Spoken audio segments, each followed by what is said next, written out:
So most high schoolers have probably read American literature. In fact, when I was doing it, it was actually mandatory.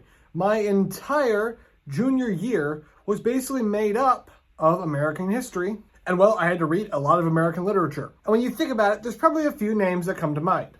Poets like Edgar Allan Poe and Francis Scott Key, as well as authors like Harriet Beecher Stowe and Jack London. But if I had to pick one person who I would call synonymous with the American literary voice, it would be Mark Twain. Be honest with me. You've either heard of, have watched a movie of, or have read one of Mark Twain's books. His most famous being The Adventures of Tom Sawyer and The Adventures of Huckleberry Finn. These books are so iconic because Mark Twain pioneered the American voice in a time where American culture was just starting to take off. So this week, on the Guy Who Tells Stories America 250 Saturday video, we're going to look at the life, the literary style, and the impact of Mark Twain. Should be a fun one, let's go.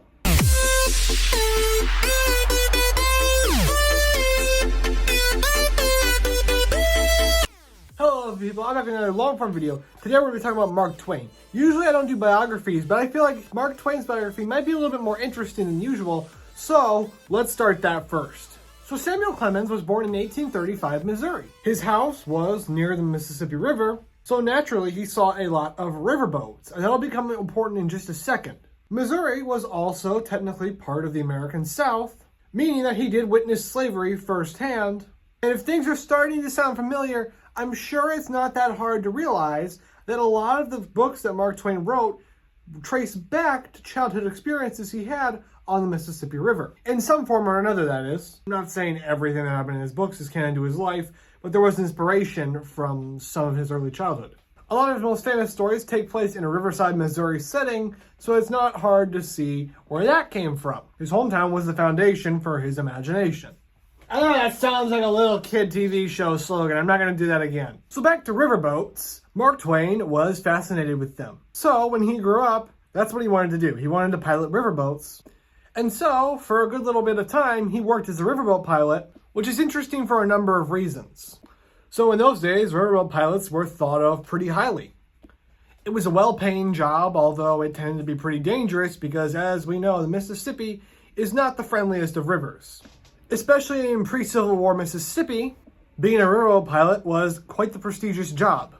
So yeah, sure, he did all right for himself, but why is this actually interesting? So, 12-foot deep water is generally considered safe for navigation.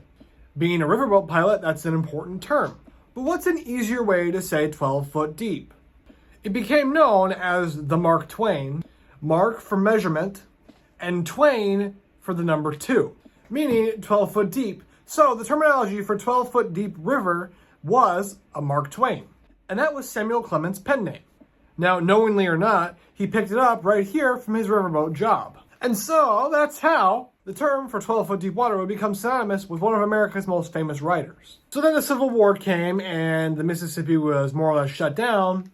So Mark Twain joined the Confederate militia for like a few weeks, but then he decided he didn't really want to do it anymore, so he left. He left and headed west where he tried mining in Nevada, where he failed spectacularly at mining silver. He tried out newspaper work, and here is where he started curating his author voice, a distinctly American voice, so like sarcastic and funny sometimes. Hey, that kind of sounds like me. His first breakout success was the celebrated Jumping Frog of Calaveras County, which launched his writing career. Mark Twain's entire literary career is known for being quite American.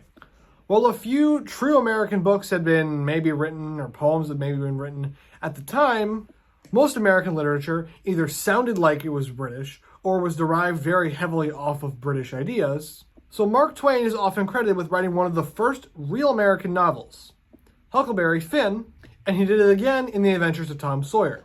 And throughout his entire literary career, which brought him massive fame not just in the United States, he toured North America and Europe. While not entirely as famous as he ended up being, he went to the Middle East where he wrote The Innocents Abroad, where he went and basically compiled his travel letters and memoirs about his time in the Middle East in 1867, a book that did pretty well.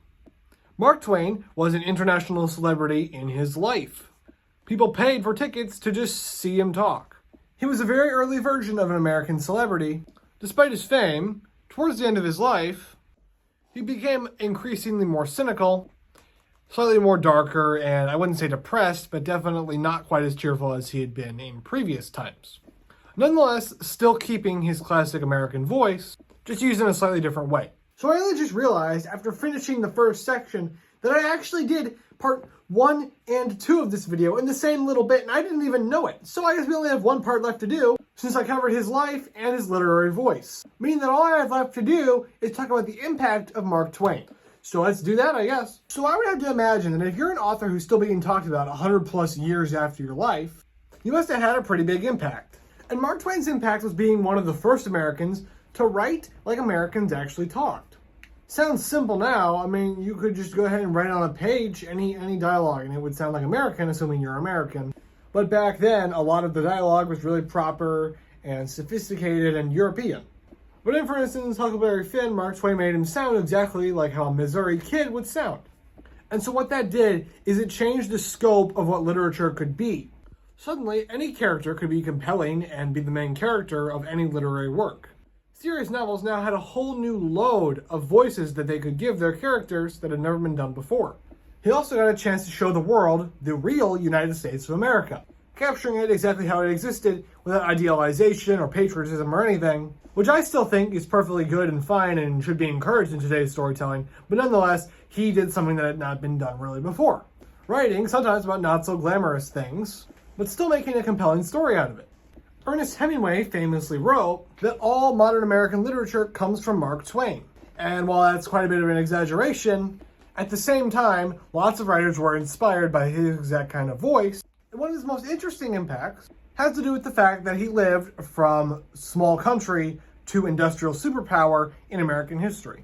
He made a time capsule of 1830s and 40s America in riverside towns that honestly a lot of people still think about today, and thinking back on it, I think about quite a lot when I think about Missouri and the Midwest.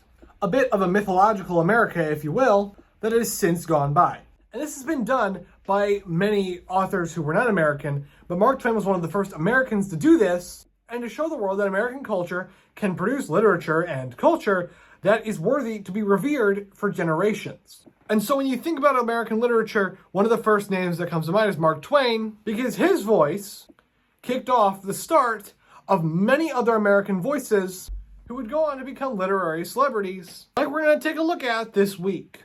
If you made it this far into the video, that means you watched it almost all the way, and you helped me out more than I could ever imagine. So a big thanks to you. You are one of the lovely people that I want to have in my subscriber base, so if you haven't already, please consider doing that. And remember, another day, another story.